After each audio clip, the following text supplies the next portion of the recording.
Relating to this, the person will say, why even have a divine law?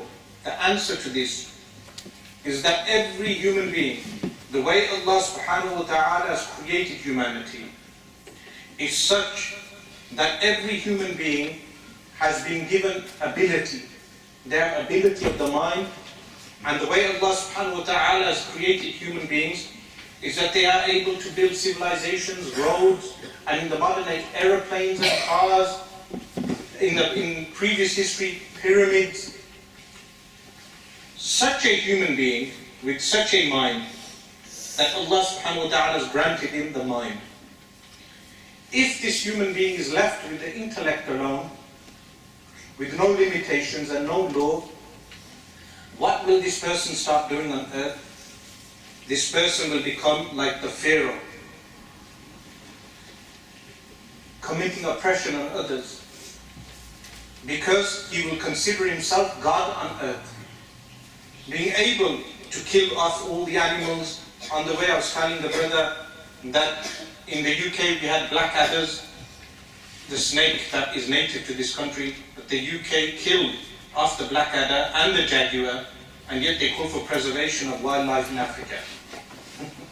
So the way humanity is, they will kill animals, they will destroy the planet and harm other human beings. So Allah subhanahu wa ta'ala told us by giving us the divine law that you have been given this intellect, but this intellect must have restrictions.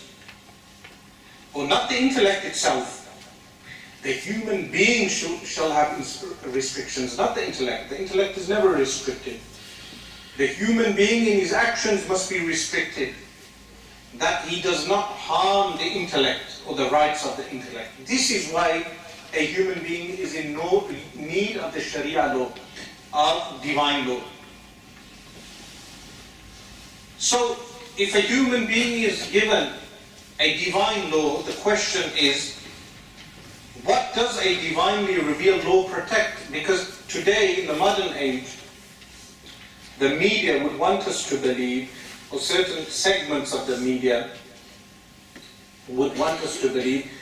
For this, read Noam Chomsky's work on the media manufacturing consent. But segments of the media would want us to believe that the Sharia law is simply about placing the face veil on a woman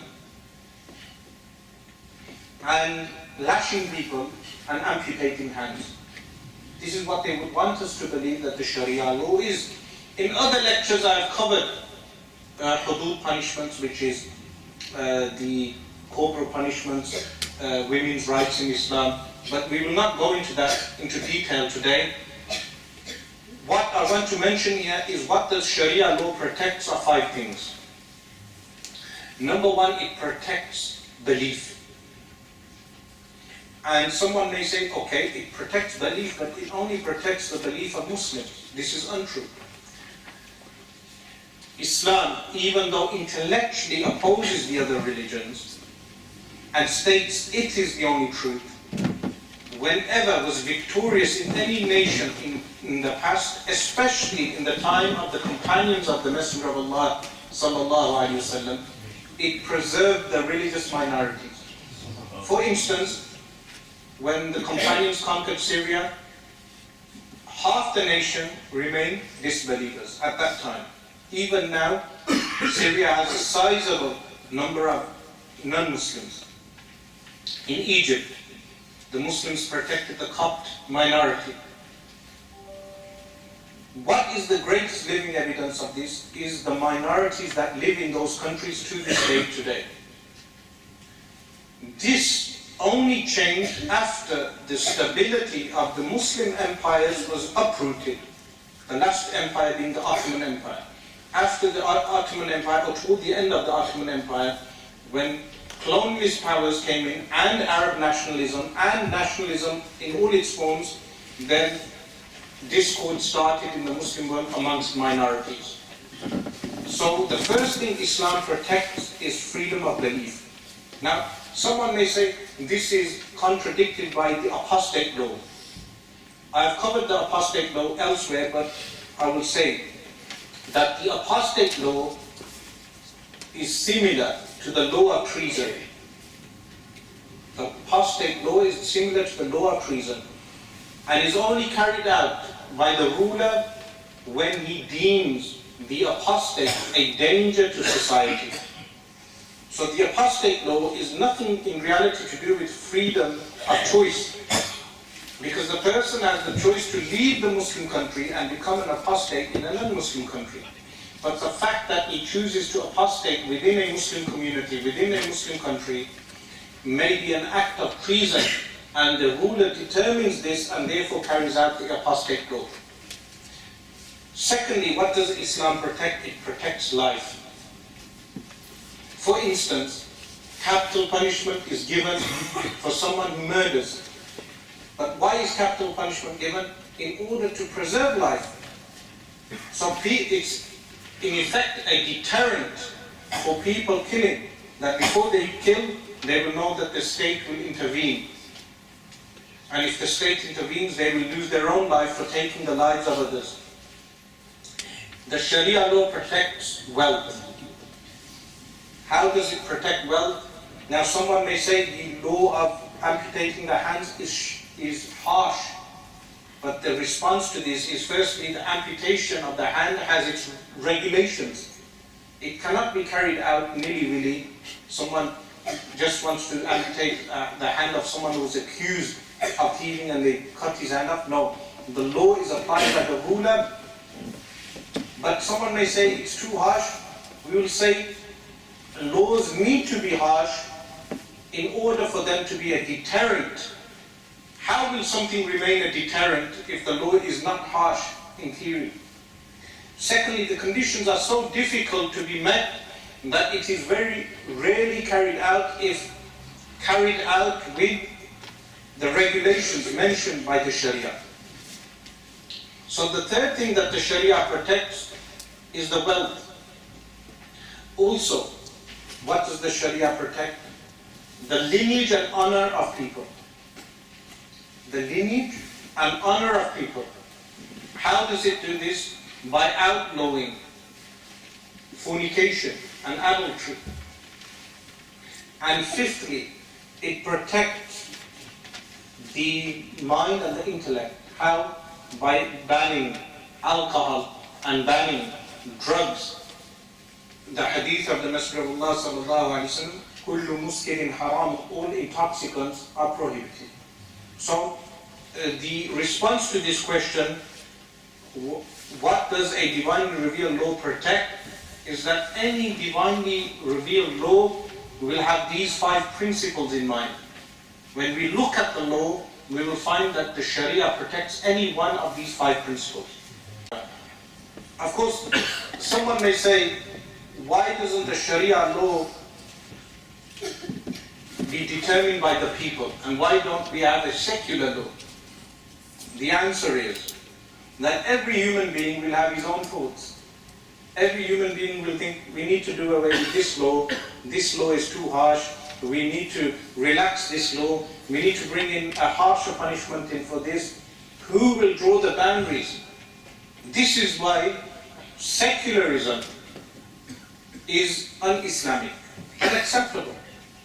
As Muslims, we believe in Sharia law.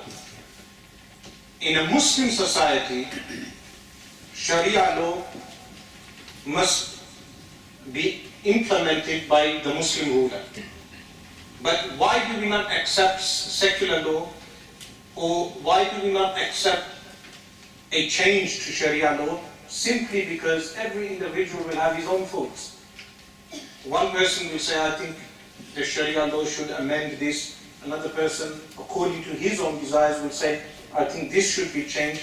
Therefore, the law is not secular. In a Muslim society, they are tasked to place in Sharia law. Does Islam allow freedom of thought and belief? If so, doesn't this contradict the precepts of jihad and apostate law? The question here is, in a Muslim society, will we allow freedom of thought and belief? The answer is, if we look at early Muslim history, within cities like Kufa and Basra, in the first 200 years of Islam, you had every sect and religion debating within the masajid, in the mosques of Kufa and Basra. They were allowed to form their own circles and question, and the scholars will answer their questions. No time in Sunni rule did the rulers ever enforce their beliefs on the civilians. It happened during Mu'tazili rule. The Mu'tazila claim they have intellectual superiority. It's a sect that has dwindled now, but at that time they considered themselves intellectually superior to other Muslims, but they enforced their belief on others.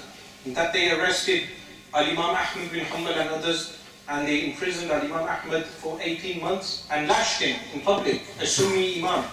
But when Sunni rulers ruled, when they were governing, they did not enforce their beliefs on others, but they did dialogue with them, they did debate them. So Islam allows freedom of expression. But the difference between Islam and other religions is that our claim is that Islam is able to intellectually defeat any ideology. Intellectually defeat any ideology. Now, the question here would be, does this contradict jihad and apostate law? The answer is that the legislation of jihad in itself was calling people to Allah. This is what jihad in its legislation meant. Allah subhanahu wa ta'ala states, وَجَاهِدْهُمْ بِهِ جِهَادًا كَبِيرًا. Struggle against them with it, meaning with the Quran. A major struggle. What struggle is this? An intellectual struggle. Later on, when the Muslims migrated from Makkah al-Mukarramah to Madina Academy, and a Muslim community was formed, the non-Muslims attempted to harm the Muslims militarily. So Allah subhanahu wa ta'ala legislated jihad with weapons. So in its essence, jihad was legislated to protect Muslims. Of course, there is a whole history to this. Someone may say, why were the conquests carried out? We would say the conquests were carried out to emancipate people in other countries. This issue is something which is debatable. The atheists would want to debate us on this because they believe that jihad was legislated to enslave people, to make concubines, to take wealth of people and pillage. But again, we would say they are unable to prove this. This in itself is a lecture for another time. As for the apostate law, it is sufficient what I have mentioned, that the apostate law is similar to the law of treason and is only carried out by the ruler.